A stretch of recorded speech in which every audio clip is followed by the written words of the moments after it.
We can control who we follow on social media and who follows us. We can make those impacts very possible. Third of all, with cyberbullying. Cyberbullying, while somewhat of a common issue on social media, it can be resolved by blocking or having a private account again. Having a private account allows you to control who follows you, who sees your posts, and who messages you.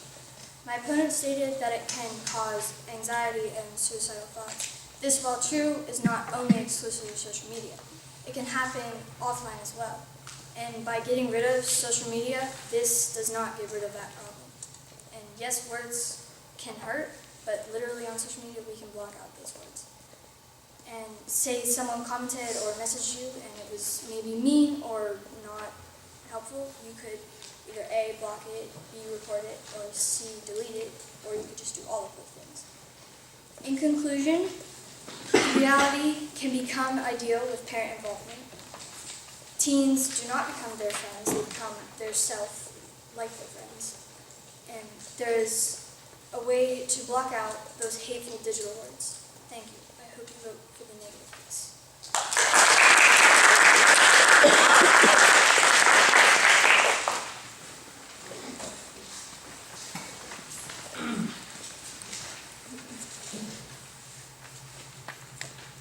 I will be rebuttaling Mackenzie's points, which were first, that all social media's harms have solutions. Second, teens are not impressionable. And third, cyberbullying can be resolved. Let's begin. Okay, first off, my opponent starts out by saying that all harms of social media have solutions.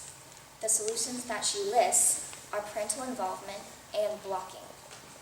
Well, first of all, the solutions that she lists are in an ideal setting, because yes, ideally, parents would be involved. But in reality, maybe parents don't have time to do this, or maybe the kid does not want their parent to do this, ruining their trust bond. Second, she says blocking.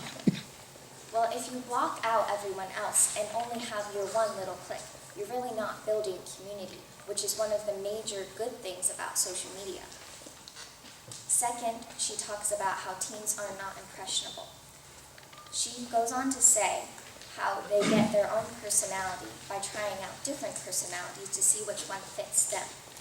I find this as a contradiction, because where do you get the personalities? Maybe they're impressed upon you from other people. Therefore, teens are impressionable. And third, she says that cyberbullying can be resolved, mostly by blocking. However, if you are blocking someone, you probably have already been cyberbullied, or what would be the reason for blocking them out? So, blocking the person who has hurt you can only prevent it maybe from happening a second time. But the words that have been said, and that cannot be erased. Today, I hope I have argued well that teens in fact are impressionable. Cyberbullying can only be prevented, not resolved. And social media's solutions to the harms are only in an ideal. Thank you.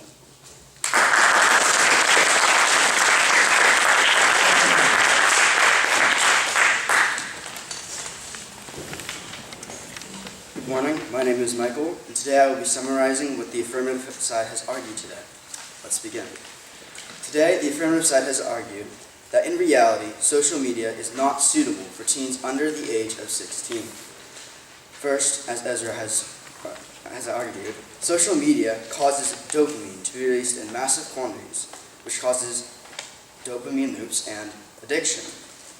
And second, as Maria has stated, social media does not actually cause you to be more social but antisocial and push people away. And finally, as Anna has argued, social media can damage teens due to things such as negative comments on posts or cyberbullying. I will now turn it over to the negative side. Thank you.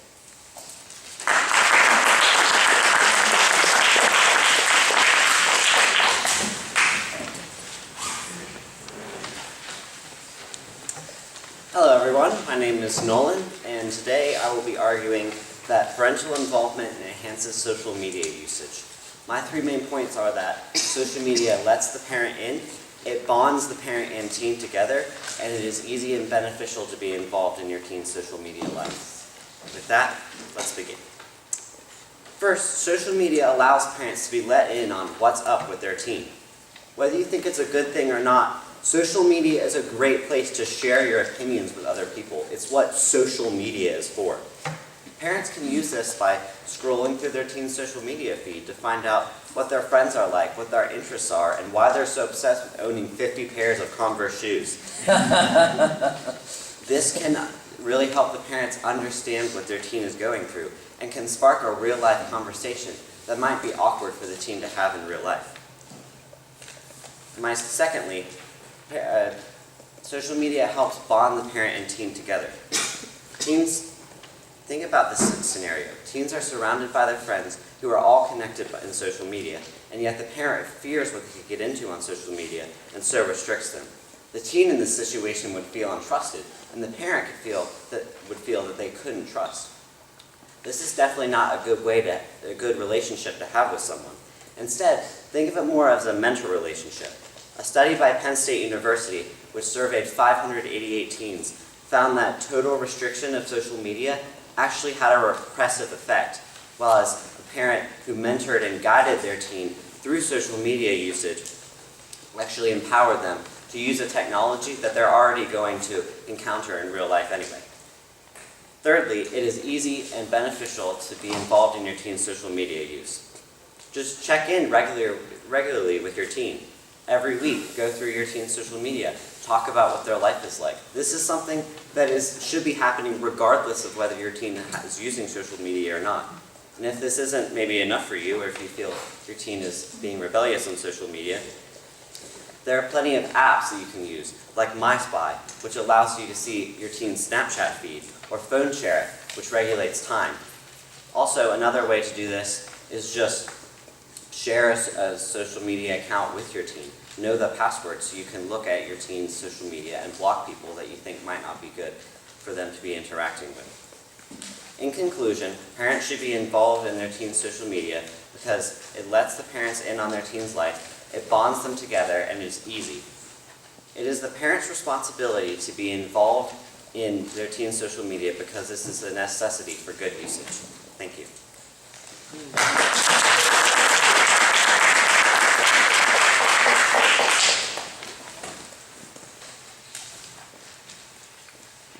Hello, my name is Wyatt, and I'll be rebuttaling Nolan's 3 points. First, social media helps parents understand what is going on in the teen's life.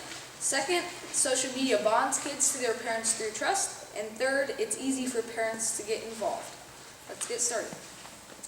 The first point, social media helps parents understand what is going on in the teen's life, would be true if the teens did not resist their parents. Teens want separation from their parents and aren't going to feel inclined to just let their parents look through their social media. Additionally, most people don't post about what their lives are really like, but what they want other people to think their lives are like. So, if parents look through their kids' social media, they won't be getting a true picture of their kid's life. Instead of parents trying to learn what their kid's life is like through social media, it would be better to have a conversation over a meal. The second point, social media bonds kids to their parents through trust. Since we know that kids want their own space and privacy from their parents, then, when parents try to oversee their kids' online life, then the kids could lie, bend the truth about his or her online life, or just not tell the whole truth, just to be independent from their parents. Now think about ideal versus reality.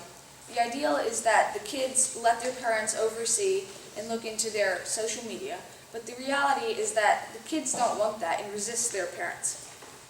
It would be a better way to bond kids to their parents would be through activities like sports, hobbies, or games. The third point is, it's easy for parents to get involved. As I've said before, most teens resist their parents, which makes it hard for their parents to be involved with their kids' social media. On some platforms, the posts delete after a certain amount of time, which makes it hard for the parents to always be looking at their posts to see what they are. And if they are always looking at their kids' social media, then the kid is more likely to resist their parent even more. And so if the parent backs it down and starts looking at their social media less to prevent tensions, then the kid will be exposed to cyberbullying, and then by the time the parent does look, they'll be too late. So that's why if you just get rid of social media for young teens, there would not be these problems. In conclusion, teens resist their parents being involved in the social media, which makes it hard for their parents to be involved and brings tensions, not trust. Thank you.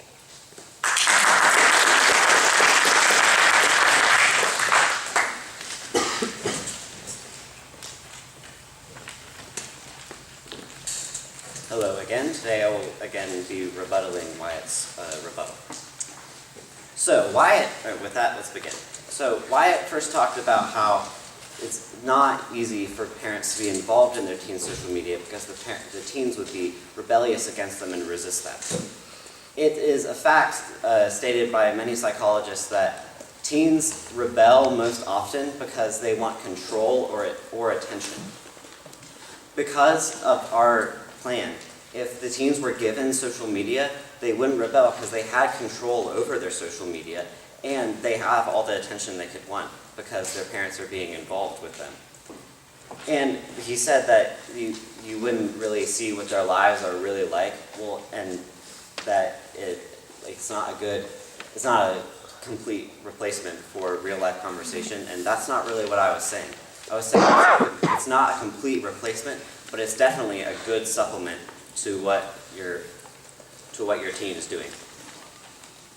And he said when it was easy to do, it's easy to be involved in your teen's social media usage. He talked about deletion. Well, first of all, not all social media platforms delete the post completely. And secondly, it's if they share an account together, it'll be harder for their teen to hide that from their parents. Sure, teens might not want their parents to monitor them, but it's ultimately the parent's job to create a stable routine from the start and be involved in their teen's life. Thank you.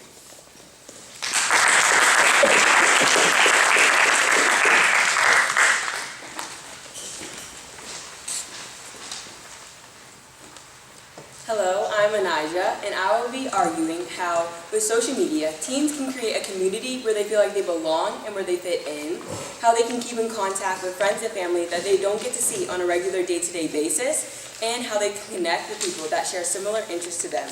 Let's begin. Everyone wants to have that place where they feel like they belong and where they fit in. That's why these communities on social media are so popular to teens. A study done by the Griffin University of Queensland in Australia did a test where teens reported feeling isolated and lonely, and then they became more socially adept with the use of technology and social media. With this, teens feel lonely when they have no one to talk to and confide in, which is also really important during the adolescent stage that we go through. And the support that comes with it can be really beneficial. They can get support from these communities on social media when they're going through rough times or when they need someone to talk to. Secondly, it can be an easy way for teens to stay in contact with friends and family that they don't get to see on a regular day-to-day basis. With social media, it makes it really easy to keep up to speed with what's going on with those people that they don't get to see anymore. They can instantly share posts, they can instantly message or share videos back and forth. It's already devastating enough when your family or friend moves away from you or when you move away from them.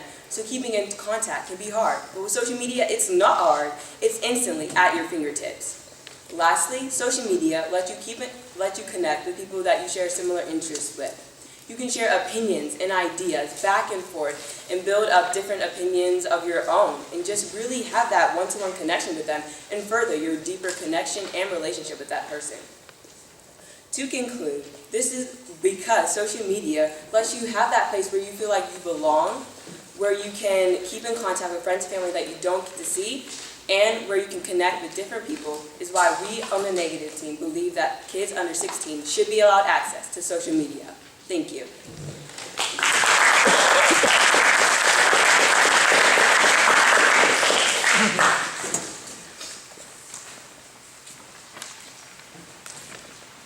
Good morning, everyone. Thank you for your time for coming out to the debate. I appreciate it. My name is Calvin, and I will be rebuttaling the negatives team point.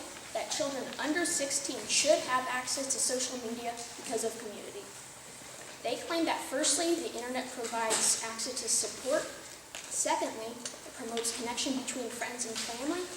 And lastly, social media allows access to same interest groups. Let us begin.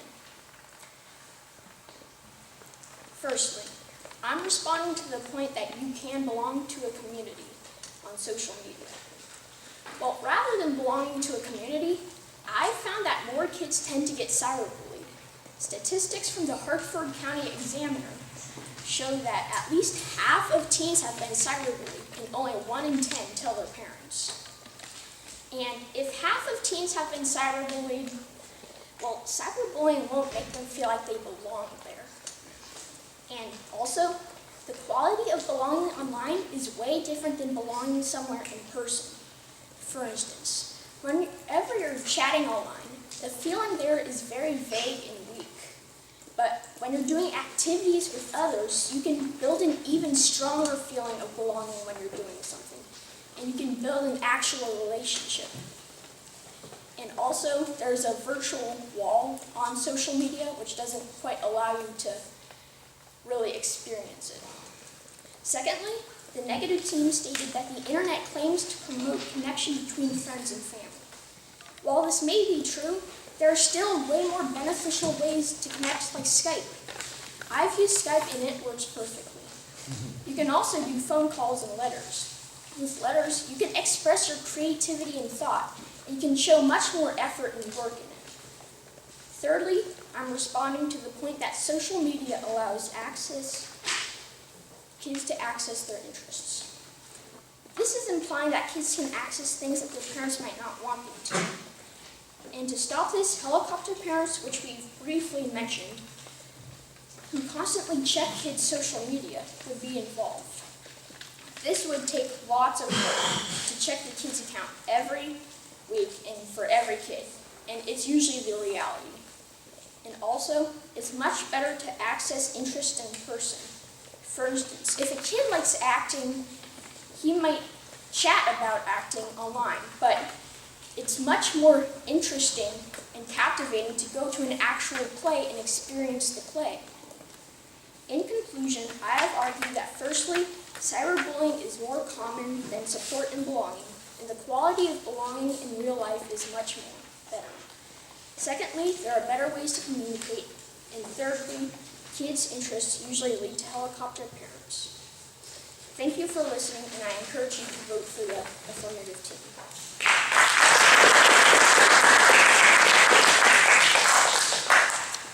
I'm back. Hi. So I'm going to be counter-rebuttaling Calvin's 3 main points. So let's begin.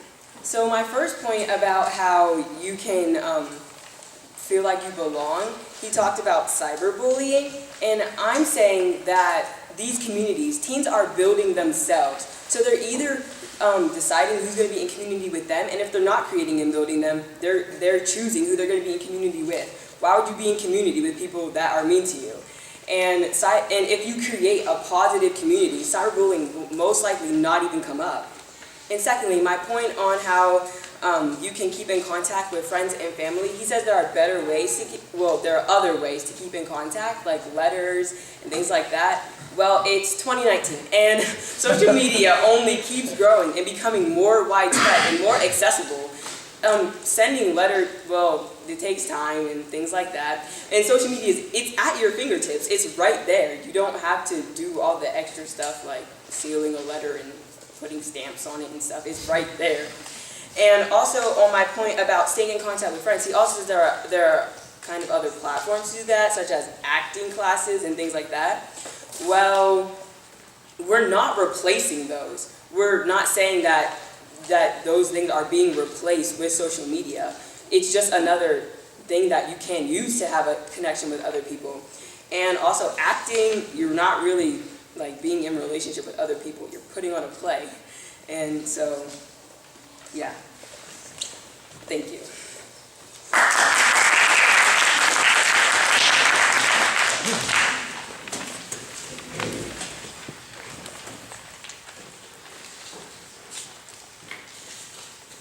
My My name is Annette, and I thank you all for coming out today and listening to our debate. Allowing teens under 16 to have access to social media introduces them to the careers, culture, and communication they will face in the future, thus preparing them to successfully face tomorrow. With that, let's begin. First, social media provides the skills needed for potential careers and businesses. Online connection is key to searching, applying for, and obtaining many jobs. Hiring companies use social media as a platform to share opening job opportunities. And on CareerBuilder.com, research proves that 70% of employers review their candidates on social media before hiring. So by creating a profile of responsible character, you are more likely to get the job. Second, social media prepares teens to deal with modern culture. Social networks are a place where people boldly share their opinion on politics and social issues, which may be contrary to your views. This can be seen as a time to develop how to appropriately respond and interact with those oppositions. The controlled environment of social media, where you can unfollow, block, and report unwanted content, is a good place to learn how to deal with these, as they will come up later in live interactions. By seeing others' beliefs, it can also provide teens with the knowledge to produce their own views. These benefits become effective immediately and last a lifetime. Third, the online interactions on social media produce social skills that are necessary for the future. Social media teaches teens how to interact with lots of people, including those they haven't met before. It gives them the confidence for a tactful conversation, as they have had plenty of experience with it. Social media can spark conversation and start new friendships and further develop the existing ones. Communication is everywhere and in lots of different situations. So by giving teens experience with it now, we can enhance their lifetime connections. This is the best time to build up the generation of tomorrow, as teens' minds are fresh and eager, while still having their parents there to guide them to how to do so responsibly. Social media is at our fingertips. Preparing this generation for success is right within our reach. Take hold of it and use it well. Thank you.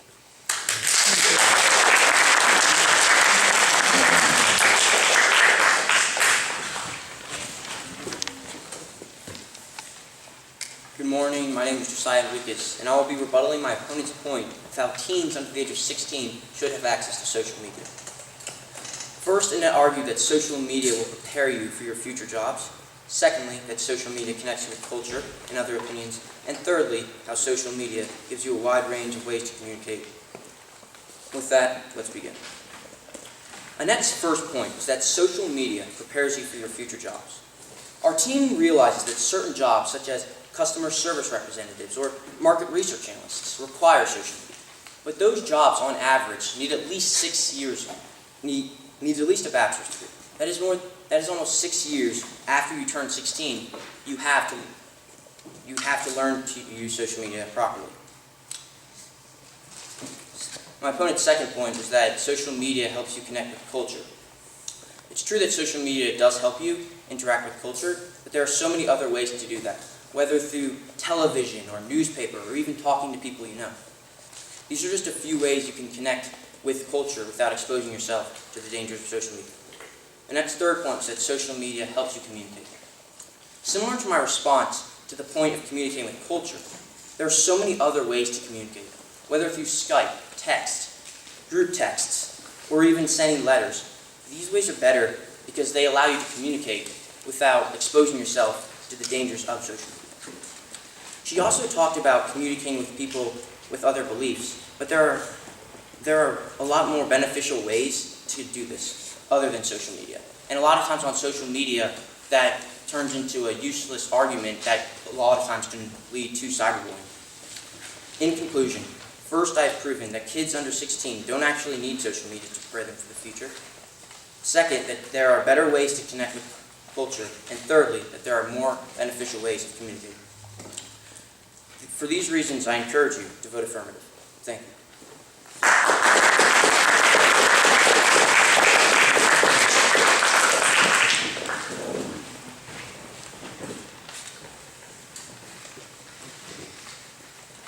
My opponent, Josiah, refuted my points on how social media prepares teens for the future by saying it is one, not hard to learn.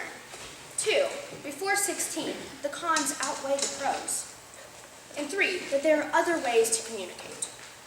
First, he said that social media is not hard to learn. The actual use of social media, such as posting a picture, may not be difficult, but the other skills that can be gained, such as developing communication, are so vital, both now and in the future, that they should be put into practice and used immediately. Second, he claimed that before 16, the cons outweigh the pros. However, we believe that teens should use social media while under 16 because they are still under their parents' authority and guidance for responsible usage. Also, the skills on social media are not only applied to the future, but can be implemented into their daily lives right now. Third, Josiah stated that there are other ways to stay in touch. Maybe this is true, but in today's day and age, social media is becoming increasingly popular. So it kind of is the reality of staying in touch.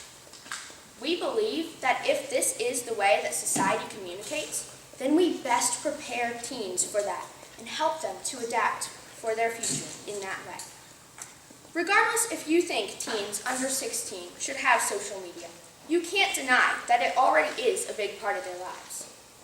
Together, we can ensure that it has a positive impact by strengthening their future careers, culture, and communication through it. Thank you.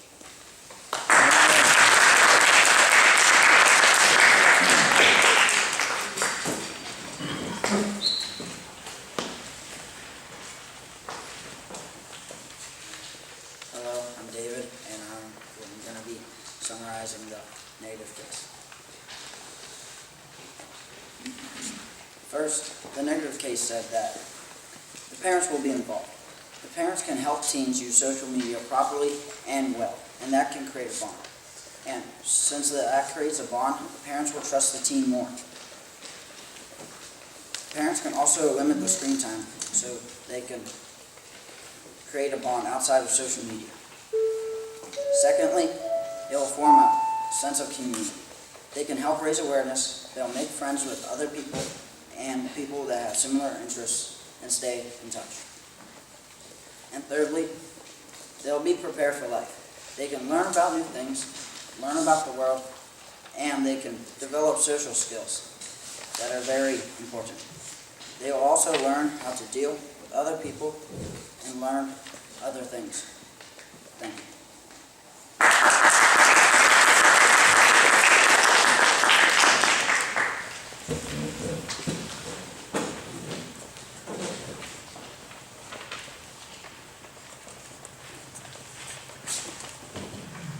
Hi, I'm Kana, and I'm going to be doing the cross-examination, just asking the negative team some questions about their arguments. And with that, I'd like to begin by asking my first question to Nolan. Nolan, well, you said that parents aren't forcing bedroom culture. Parents are having their kids stay inside and be on social media. And how are these same parents the ones who are regulating the time on social media? I feel like, honestly, I feel like most parents I know will kind of let their kids go